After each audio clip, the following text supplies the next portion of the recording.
ഇപ്പോൾ വൈറലായിക്കൊണ്ടിരിക്കുന്ന രണ്ട് ദമ്പതികളാണ് അമലും സിത്താരയും. അപ്പോൾ ഇവരെ കണ്ടപ്പോൾ എനിക്ക് അത്ഭുത ദ്വീപിലെ പൃഥ്വിരാജിനും നായികനെ പോലെ തോന്നി. അതേപോലെ തന്നെ മുഖഷേപ്പ് ഉണ്ട് കേട്ടോ.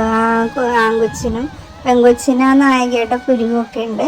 അപ്പോൾ അവർ കുറച്ച് വീഡിയോ കണ്ടു നോക്കാം. ഇങ്ങോട്ടേക്ക് വരുമ്പോൾ എനിക്ക് പേടിയായിരുന്നു. ഞങ്ങൾ 2 പേരേ ഉള്ളൂ ട്രെയിനിൽ. ആ കോച്ചിൽ, ഞങ്ങൾ ഡിസേബിൾഡ് എന്ന് പറഞ്ഞ കോച്ചിൽ ആറന്മുള അമ്പലത്തിൽ പോകാന്ന് പറഞ്ഞ് ചെങ്ങന്നൂർ പോയി. അതിന്റെ മുന്നേ അവിടെ നിന്ന് ഇറങ്ങുന്നേരം കട്ടൻ ചായയും ബിസ്ക്കറ്റും കുടിച്ചു. ആളെ അമ്മയ്ക്ക് 2 സൈഡിൽ 2 ഉമ്മയും കൊടുത്ത ഞങ്ങൾ 2 ആളും. അവിടെ നിന്ന് എല്ലാം എടുത്ത് ഞാൻ പറഞ്ഞിട്ടുണ്ട്, രേഖകളെല്ലാം എടുത്ത് വെച്ചോ. സോഷ്യൽ മീഡിയ തുറന്നാൽ ഇപ്പൊ ഇവരാണല്ലേ. ഇവരുടെ കല്യാണം ഉണ്ടാക്കിയ ഓളം ഒട്ടും ചെറുതല്ല. ഈ ഒരു പ്രണയകഥ കേട്ടാൽ നിങ്ങൾ ഇവരെ നെഞ്ചോട് ചേർക്കുമെന്നത് ഉറപ്പാണ്. ഇത് അമലും സിത്താരയും. ഇന്ന് ഇവരുടെ കല്യാണ വിശേഷങ്ങളാണ് കേട്ടോ. അപ്പോ ഇന്നൽപ്പം റൊമാൻസ് ആയാലും.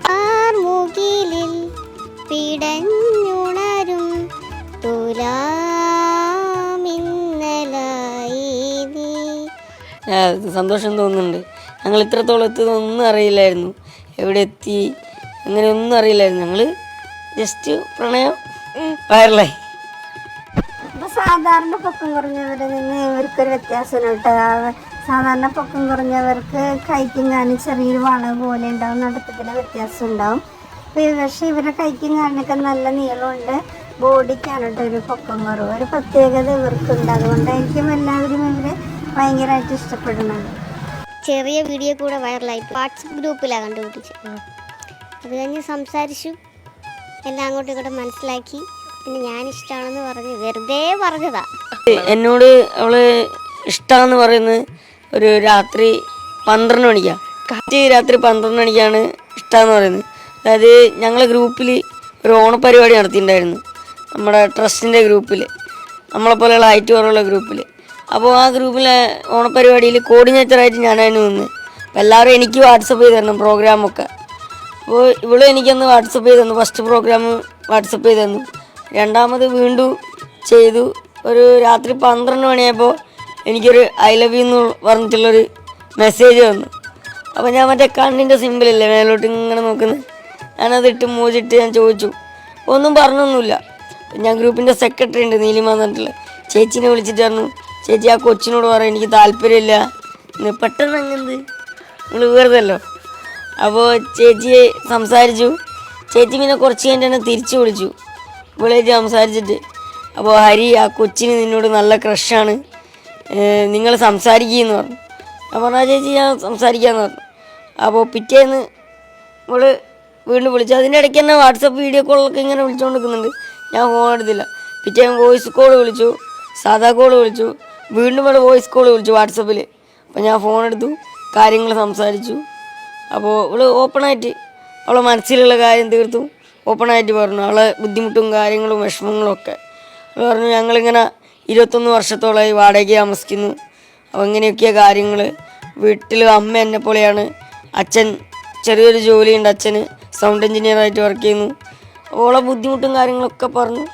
ഞാൻ പറഞ്ഞു ഓക്കെ, എനിക്ക് ഇഷ്ടപ്പെട്ടു. കാര്യങ്ങൾ അങ്ങോട്ടും ഇങ്ങോട്ടും ഞങ്ങൾ പരസ്പരം മനസ്സ് തുറന്ന് തന്നെ എൻ്റെ കാര്യങ്ങളും പറഞ്ഞു. അത് കഴിഞ്ഞ് കുറേ ദിവസം ഇങ്ങനെ ചാറ്റിംഗ് ആയി. അങ്ങനെ ഞാൻ പറഞ്ഞു ഒന്ന് എനിക്ക് കാണണം എന്ന് പറഞ്ഞു.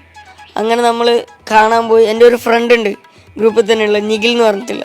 ഞാൻ അവനെ വിളിച്ചു, എടാ ഒന്ന് വരണം, ഇങ്ങനെ ഒരാളെ കാണാൻ പോകാനെന്ന് പറഞ്ഞു. അപ്പോൾ പറഞ്ഞാൽ ഞാൻ വരാമെന്ന് പറഞ്ഞു. അപ്പോൾ ഞാനും ഫ്രണ്ടും കൂടിയാണ് പോയി. ഞങ്ങൾ ഒരു ലവേഴ്സിനെ കാണാൻ പോകും. ഞാനും എൻ്റെ ഫ്രണ്ടും കൂടിയാണ് പോയി. ഇവള് വന്നത് അവളെ അമ്മേനെയും കൂട്ടി ആറന്മുള അമ്പലത്തിലേക്ക്. അങ്ങനെ അവിടുന്ന് അമ്മയായിട്ട് കാര്യങ്ങളൊക്കെ സംസാരിച്ചു. അപ്പോൾ അമ്മയ്ക്ക് ഇഷ്ടപ്പെട്ടു. ഞാൻ എൻ്റെ വീട്ടിൽ ഫോട്ടോ കാണിച്ചു, അവർക്കും ഇഷ്ടപ്പെട്ടു. അപ്പോൾ പിന്നെ ഞങ്ങൾ എന്താ പറയുക, സമയമില്ലാത്ത സമയം ഇങ്ങനെ ഫോൺ വിളി. രാത്രി 11 മണിക്ക് തുടങ്ങിയാൽ പിറ്റേന്ന് രാവിലെ ചിലപ്പോൾ 8 മണി വരെ ഫോണായില്ല. അങ്ങോട്ടും ഇങ്ങോട്ടും കാര്യങ്ങളൊക്കെ പറയും, ഗ്രൂപ്പിലെ വിശേഷം പറയും. അവളെ അമ്മ കുറേ സംസാരിക്കും. അവളെ വീട്ടുകാരായിട്ട് നല്ലതായിരുന്നു. എൻ്റെ വീട്ടുകാരായിട്ട് അവൾ നല്ല ഫ്രണ്ട്ലി പോലെ. അങ്ങനെ നമ്മുടെ കല്യാണം ഉറപ്പിച്ചതാണ്. ഡിസംബർ 29 എനിക്ക് കല്യാണം ഉറപ്പിച്ച. അപ്പോൾ അച്ഛൻ്റെ പെങ്ങളുണ്ട് ബീന എന്ന് പറഞ്ഞിട്ടുള്ള അച്ഛൻ്റെ പെങ്ങള് അവളെ അമ്മേൻ്റെ നമ്പർ എൻ്റെ അച്ഛന് കൊടുത്തു. കാര്യങ്ങൾ വിളിച്ച് സംസാരിച്ചു. ഞാൻ കൊടുത്തില്ല, ഞാൻ അവളെ അമ്മേൻ്റെ നമ്പറൊന്നും കൊടുത്തില്ല വീട്ടുകാർക്ക്. കാര്യങ്ങൾ സംസാരിച്ചു. അവരോട് അങ്ങോട്ടേക്ക് വരാൻ പറഞ്ഞു. ആദ്യമായിട്ടാണ് ഒരു ചെക്കൻ്റെ വീട്ടിലേക്ക് പെണ്ണ് വരുന്നതെന്ന് എനിക്ക് തോന്നുന്നു. നാട്ടിൽ ആദ്യമായിട്ടാണ് വീട്ടിലേക്ക് അയക്കും. അപ്പോൾ അങ്ങനെ ഇവള് വന്നു, കാര്യങ്ങൾ സംസാരിച്ചു. അതിൻ്റെ ഇടയ്ക്ക് ഞാൻ പറഞ്ഞിട്ട് ഞാൻ ചായയും കൊണ്ടുവരും ഇങ്ങനെ നാട് സംസാരിച്ചു. ഡിസംബർ 29 കല്യാണം ഉറപ്പിച്ചു. ഗുരുവായൂർ അമ്പലത്തിൽ വെച്ചിട്ട് മാലയിടാമെന്നും പറഞ്ഞു. അപ്പോൾ അത് കഴിഞ്ഞ് കുറച്ച് ദിവസം കഴിഞ്ഞ് ഞാൻ അവളെ വീട്ടിൽ പോയി. അവളെ വീട്ടിൽ പോയപ്പോൾ അവളെ അമ്മ വരെ ബുദ്ധിമുട്ടും കാര്യങ്ങളും എന്നോട് പറഞ്ഞു. അവളെ രാവിലെ അവളെ വീട്ടിൽ പോയി. ഇവിടുന്ന് അമ്മമ്മേനോട് പറഞ്ഞിട്ടുണ്ട്, ഞാനിങ്ങനെ ആറന്മുള അമ്പലത്തിൽ പോവാണ്, സദ്യ കഴിക്കാനെന്ന് പറഞ്ഞു. ചിലപ്പോൾ അവൾ വന്നിട്ടുണ്ടെങ്കിൽ ഞാൻ കൂട്ടുന്നും പറഞ്ഞിട്ടുണ്ട്. ചിലപ്പോൾ വന്നിട്ടുണ്ടെങ്കിൽ ആറന്മുള അമ്പലത്തിൽ നിന്ന് എൻ്റെ കൂടെ വരാമെന്ന് പറഞ്ഞിട്ട് കൂട്ടുന്ന പറഞ്ഞു. അതും കല്യാണത്തിൻ്റെ ഇതിൽ നിന്നല്ല. അങ്ങനെ ഞാൻ ആറന്മുള അമ്പലത്തിൽ പോകാണ്ട് ഇവളെ വീട്ടിലേക്കാണ് നേരിട്ട്. നമ്മളെ സദ്യ ഒന്നും തന്നില്ല, വെറുതെ കണ്ടു, ചായ അവിടുന്ന് കുടിച്ചു, ഇഡ്ഡലിയും കടലക്കറിയും നിന്നു. ഉച്ചക്കത്തെ ചോറ് അവളെ അമ്മ തന്നു. അപ്പോൾ അമ്മ കുറേ കാര്യങ്ങൾ, ചോറ് കഴിഞ്ഞ സമയത്ത് എന്നോട് കുറേ കാര്യങ്ങൾ സംസാരിച്ചു. മോനെ ഇപ്പം ഞങ്ങൾക്ക് നടക്കില്ല, ഞങ്ങളതായുള്ള നല്ല രീതിക്ക് ഞങ്ങൾക്ക് ബുദ്ധിമുട്ടുണ്ട്, അപ്പോൾ അതുകൊണ്ട് ഇപ്പോൾ പറ്റില്ല, ഡേറ്റ് മാറ്റും, അവളെ അപ്പായ്ക്കും ജോലി കുറവാണ്, ഒരു ഏപ്രിൽ അല്ലേ അങ്ങോട്ടേക്ക് നമുക്ക് നോക്കാമെന്ന് പറഞ്ഞു. ഞാൻ പറഞ്ഞു അമ്മ ഞങ്ങളുടെ നാട്ടിലൊരു കാര്യം സംസാരിച്ചിട്ടുണ്ടെങ്കിൽ, അതായത് ഒരു കാര്യം സഭയിൽ നിന്ന് സംസാരിച്ചിട്ടുണ്ടെങ്കിൽ അത് നടത്തും, അത് മാറ്റി വെക്കുകയൊന്നുമില്ല, അങ്ങനെ ഇങ്ങനെയാന്ന് പറഞ്ഞു.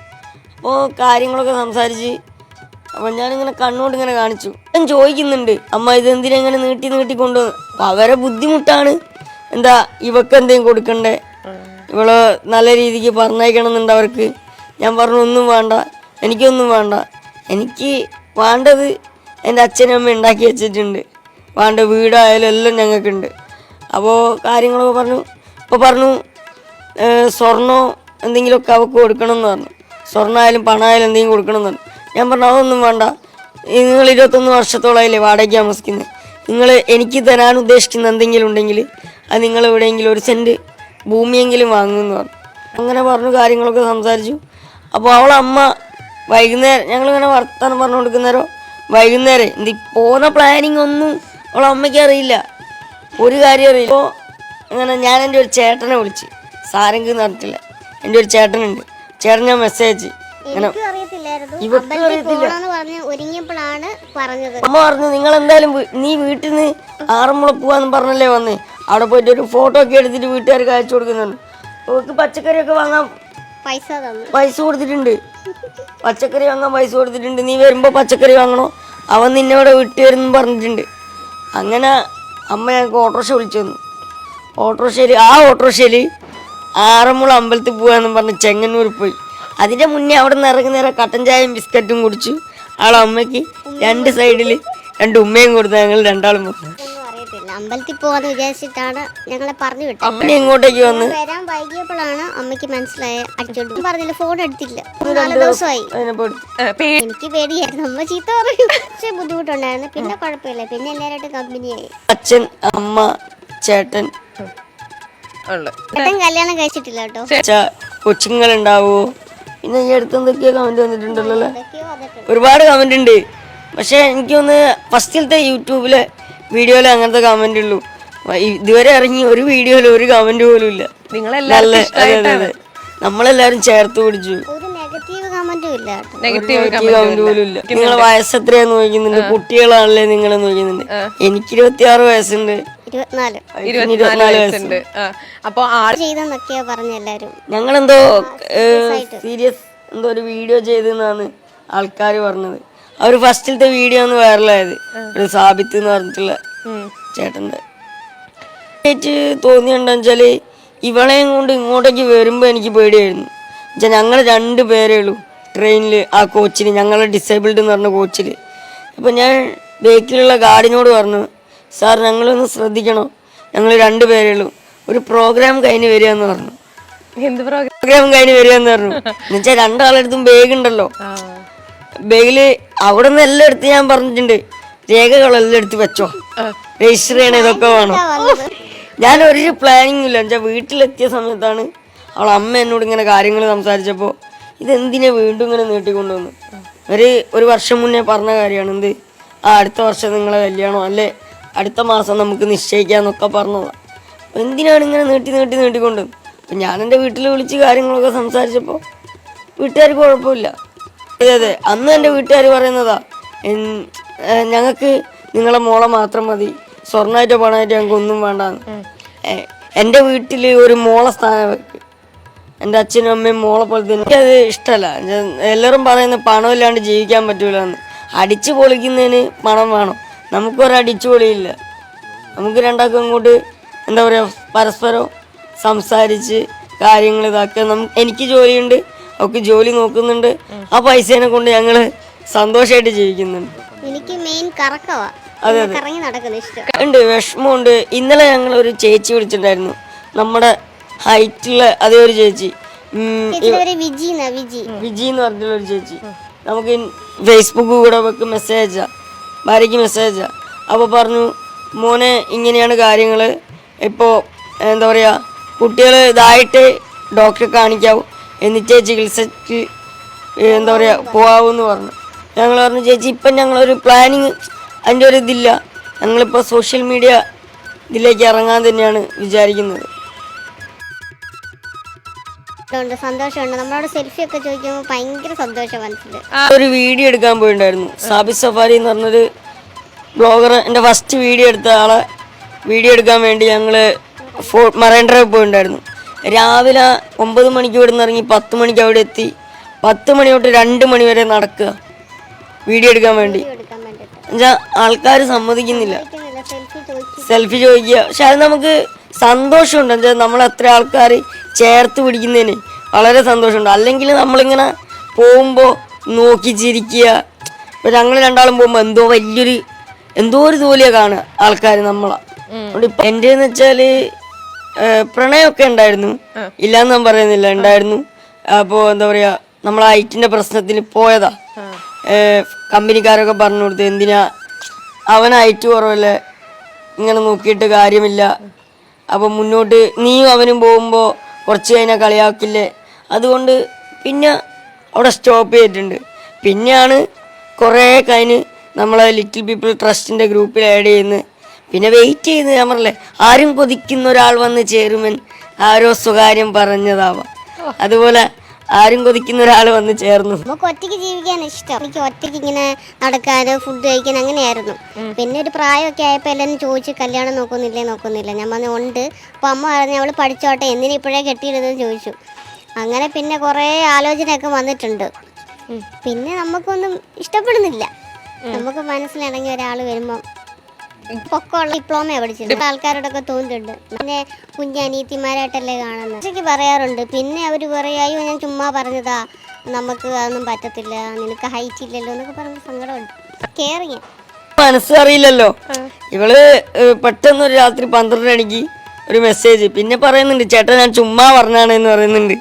അപ്പോൾ പിന്നെ ഞാൻ നീലിമ എന്ന് പറഞ്ഞ ചേച്ചീനെ വിളിച്ച് കാര്യങ്ങൾ സംസാരിച്ചപ്പോഴാണ് അറിയുന്നത് നല്ല ക്രഷാണ്, കൊച്ചിന് നല്ല ക്രഷാണെന്ന് പറഞ്ഞു. ഫസ്റ്റ് ടൈമിൽ ഞങ്ങൾ ആറന്മുളയെന്ന് കാണുന്നത്. ഈ ലവേഴ്സൊക്കെ വെച്ചാൽ ഒന്നുമില്ല, ബീച്ചില് സിനിമ കാണാൻ ഇങ്ങനെ പോകും. ഞങ്ങൾ എവിടെയും പോയിട്ടില്ല.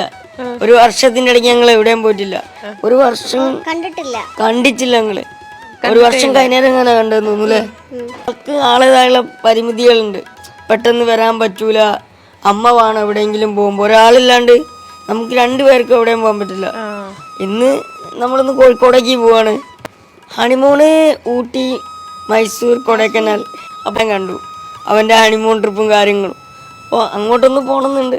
ഇല്ല, ഞാൻ ഒറ്റയ്ക്ക് പോകുമ്പോൾ എനിക്ക് പേടിയില്ല, രാത്രി എനിക്ക് പേടിയില്ല.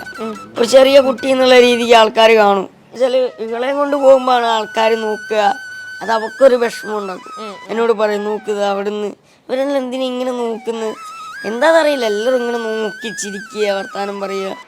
നമ്മളെന്തായാലും ഒറ്റയ്ക്ക് പോവില്ല, ഹണിമൂണൊന്നും എന്തായാലും ഒറ്റയ്ക്ക് പോവില്ല. വീട്ടിൽ നിന്ന് ആരെയും കൂടിയും കൂട്ടിയിട്ടേ പോകും. പോകുമ്പോൾ വീട്ടിൽ നിന്ന് ആരെയും കൊണ്ടുപോകേണ്ട അവസ്ഥ.